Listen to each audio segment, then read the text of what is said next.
Constitution भी यही कहता है कि भारत एक धर्मनिरपेक्ष राष्ट्र है, जहां पे सबके सामाजिक, आर्थिक, हर तरह की समानता की गारंटी हमारा संविधान देता है।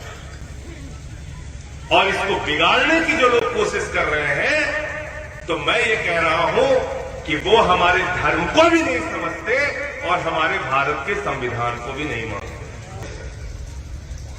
मिलीजुली सभ्यता का देश, ये हमें समझना पड़ेगा। एक ऐसा मुल्क जहां अलग अलग धर्म, अलग अलग भाषा, अलग अलग क्षेत्र के लोग 140 करोड़ आबादी एक साथ मिलकर रहती है, वो है हमारा भारत, वो है हमारा हिंदुस्तान, जिसके ऊपर पूरी दुनिया गर्व करती है। 14 तक भारत के ऊपर कर्जा रखा 55 लाख करोड़ रुपए। पिछले 8 साल में भारत का कर्ज बढ़ के हो गया 156 लाख करोड़ रुपए। 100 लाख करोड़ रुपए का कर्जा बढ़ गया। भारत आज इस दशा में है कि 80 करोड़ लोगों को 2 वक्त के राशन की जरूरत पड़ रही है। मंच पर आसीन सभी आदरणीय सम्मानित अतिथियों का हृदय से स्वागत और अभिनंदन करता हूं, इसलिए कि ये मेरा अपना जिला भी है, अपना शहर भी है, मिट्टी भी है। इसी मिट्टी में पैदा हुआ, पला बढ़ा, और जिसका जिक्र अभी हमारे भाई कर रहे थे,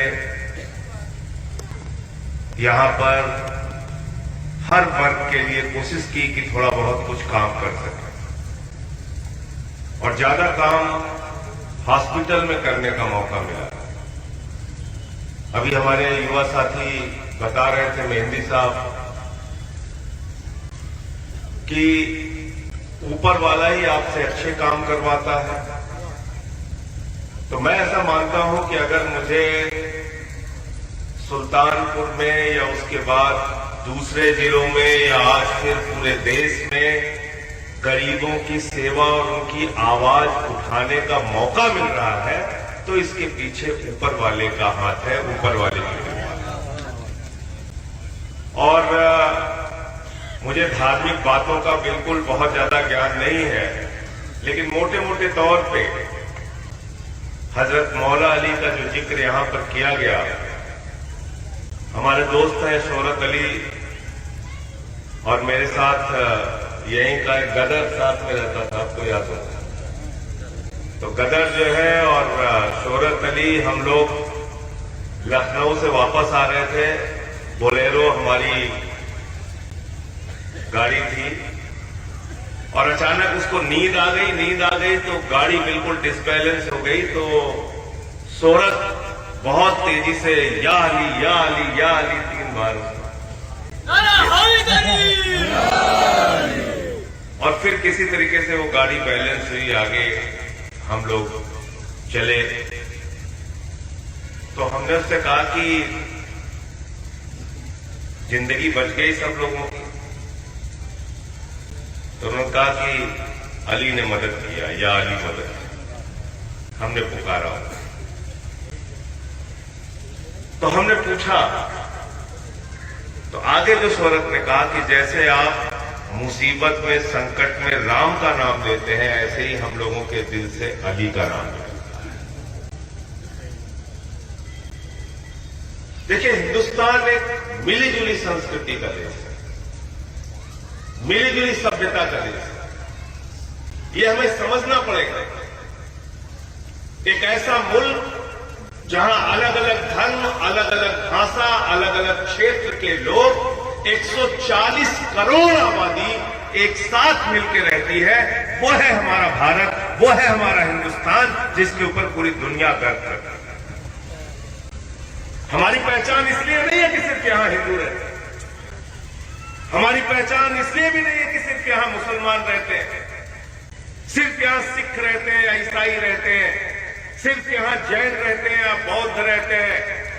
हमारी पहचान पूरी दुनिया में इसलिए है कि यहां पर 140 करोड़ लोग रहते हैं, अलग अलग धर्मों के, अलग अलग जातियों के, अलग अलग भाषाओं के, एक साथ मिलकर रहते हैं। ये हमारी खूबसूरती है।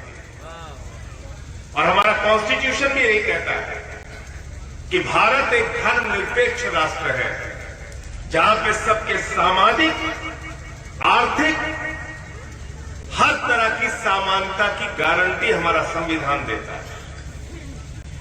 और इसको बिगाड़ने की जो लोग कोशिश कर रहे हैं, तो मैं ये कह रहा हूं कि वो हमारे धर्म को भी नहीं समझते और हमारे भारत के संविधान को भी नहीं मानते। ये लड़ाई है हमारी।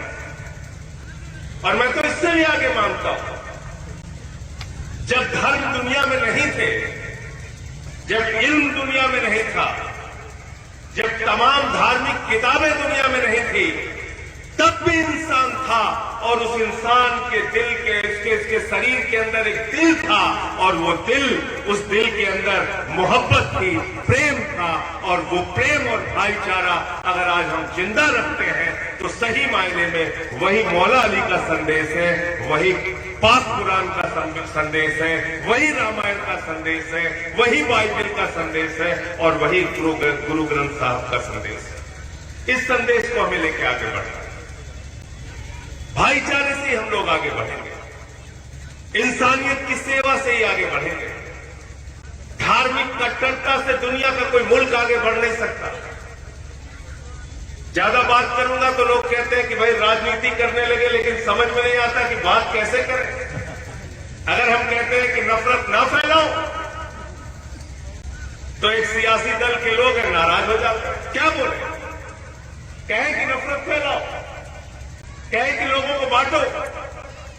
वो कहते हैं मारो काटो, लोगों को बर्बाद करो, और हम कहते हैं बेघर बेदर लोगों को आबाद करो। ये हमारा संदेश, भाईचारे का संदेश। क्योंकि ये वो मुल्क है जहां बिस्मिल्लाह खान की सहनाई संकट मोचन के मंदिर में गूंजती है। ये वो मुल्क है जहां मलिक मोहम्मद जायसी पद्मावत लिखते हैं। ये वो मुल्क है जहां रसखान को पढ़कर हम भगवान कृष्ण के बारे में जानते हैं। ये वो मुल्क है जहां मोहम्मद रफी गाना गाते हैं, सुख के सब साथी दुख में ना कोई, मेरे राम तेरा नाम एक साचा दूजा ना कोई। ये वो हिंदुस्तान है, ये हिंदुस्तान है। इस हिंदुस्तान की खूबसूरती को हमें समझना होगा, और धर्म के जो अच्छे संदेश हैं उसका प्रचार ज्यादा से ज्यादा करना पड़ेगा। आज मैं आपके इस सभा में बैठा हूं, मैंने मौला अली के बारे में बहुत कुछ अच्छी बातें आप लोगों के माध्यम से और जान ली, लेकिन अगर ये सभा, ये बातें, ये चर्चा हिंदू समाज के लोगों के बीच में हो, सिख समाज के लोगों के बीच में हो, ईसाई समाज के लोगों के बीच में हो, तो आपके धर्म का अच्छा संदेश दूसरे समाज के लोगों के बीच में भी फैलेगा, और लोगों के मन में जो गलत फहमियां हैं वो गलत फहमियां दूर होंगी। और ये मैं क्यों कह रहा हूं? जब मैंने पार्लियामेंट के अंदर कहा कि 1857 के जंगे आजादी की गदर में मेरठ से लेकर दिल्ली तक मौलानाओं के सर काट के पेड़ों पर लटका दिए गए थे, बहादुर शाह जफर के दोनों बेटों का सर काट के उनके सामने पेश किया गया था, तो भाषण देने के बाद जब मैं घर पहुंचा तो रात में कई हिंदू साथियों का फोन आया, और उन्होंने कहा इतनी सारी जानकारी तो हमको थी ही नहीं कि इतनी कुर्बानी। एक किताब हमारे दोस्त हैं, उन्होंने लिखा है, शहनवाज कादरी साहब ने, जो यहां से चुनाव भी लड़ चुके हैं, लहू बोलता भी है। और उस किताब के अंदर 1400 ऐसे वीर सपूतों की गाथा लिखी हुई है जिन्होंने भारत की आजादी में अपने प्राणों की आहुति दी, अपनी कुर्बानी दी, और उसमें 42 खवातीन थे। आप बताइए, आपको हिस्ट्री नहीं पता है? अपनी, अगर अपना इतिहास ही हम नहीं जानते, और कौन से लोग आपके सवाल पूछते हैं? ऐसे लोग आपसे सवाल पूछते हैं जिनका आजादी के आंदोलन में कोई योगदान नहीं, लेकिन अभी कोई टीवी चैनल के डिबेट में बैठ जाइए तो आपसे आपकी देशभक्ति का प्रमाण पत्र मांगते हैं। मैं ऐसा मानता हूं, इस देश के अंदर किसी को किसी की देशभक्ति का प्रमाण पत्र मांगने की जरूरत नहीं है। 140 करोड़ लोग इस मुल्क का भला चाहते हैं और जो लोग इस मुल्क के खिलाफ काम करते हैं, कानून और संविधान के मुताबिक उनके खिलाफ कार्रवाई कीजिए। लेकिन आज बड़े अफसोस के साथ कहना पड़ रहा है, अदालतों का भी चश्मा बदल गया है, ब्यूरोक्रेसी का चश्मा बदल गया है। हर चीज जाति धर्म की निगाह से देखना है और इस जाति धर्म की निगाह में और इस जाति धर्म के आधार पे हमको इतना उलझा दिया गया है कि हमको अपने भले का भी पता नहीं, हम अपने बारे में भी नहीं सोच पाते। हिंदुस्तान आज कहां खड़ा है? भारत के 14 प्रधानमंत्रियों ने 2014 तक भारत के ऊपर कर्जा रखा 55 लाख करोड़ रुपए।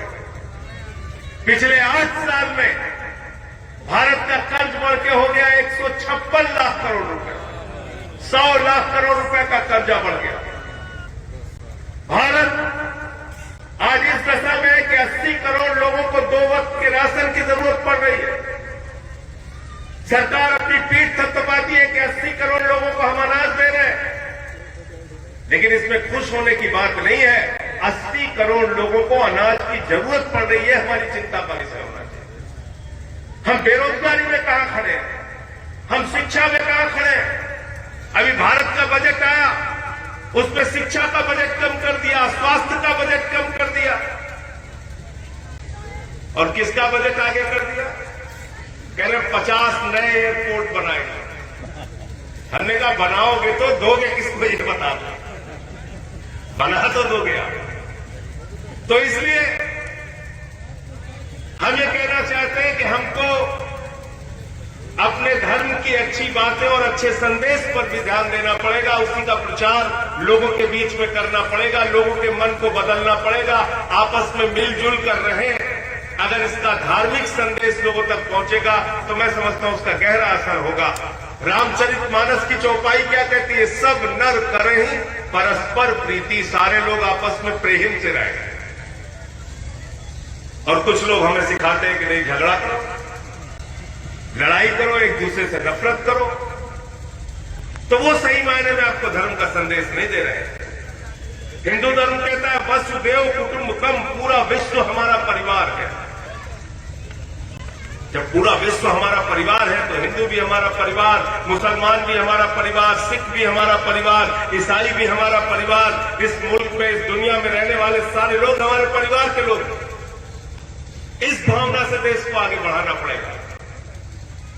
और इसलिए साथियों और दोस्तों, मैं सिर्फ इतना कहना चाहता हूं, ये सुल्तानपुर की धरती, इससे गहरा रिश्ता मेरा है, यही पैदा हुआ हूं और इस बात को ध्यान रखता हूं कि जब पार्लियामेंट में बोलने के लिए खड़ा होता हूं तो मुझे हॉस्पिटल के वो जस्सू भी याद आते हैं, मुझे रेडी पटरी पे काम करने वाले वो हजारों लोग भी याद आते हैं जो 45 डिग्री टेम्परेचर में अपना ठेला लगा के अपने बेटे को पढ़ाने का काम करते हैं, अपनी मां का इलाज कराने का काम करते हैं, जिनकी लड़ाई 16 साल तक याद है कि मैंने लड़ी। और इंसानियत क्या होती है उसका जिक्र अगर मैं करूंगा तो मैं एक घटना को नहीं भूल पाता। 3 साल तक जिस जस्सू की इस अस्पताल में मैंने सेवा की, वो मानसिक रूप से विक्षिप्त था, कुछ उसको याद नहीं था, घर कहां है, पता कहां है, कहां का रहने वाला है, किस जाति का है, किस धर्म का है। पेट में लैट्रिन कर देता था, पैर काटने के लिए डॉक्टरों ने कहा तो हाथ जोड़ के उनसे निवेदन किया इसका पैर नहीं कटना चाहिए। उसकी पट्टी करवाते थे, उसके मल मूत्र जो होता था साफ करते थे हम लोग जाके, हमारी टीम के लोग, सारे लोग।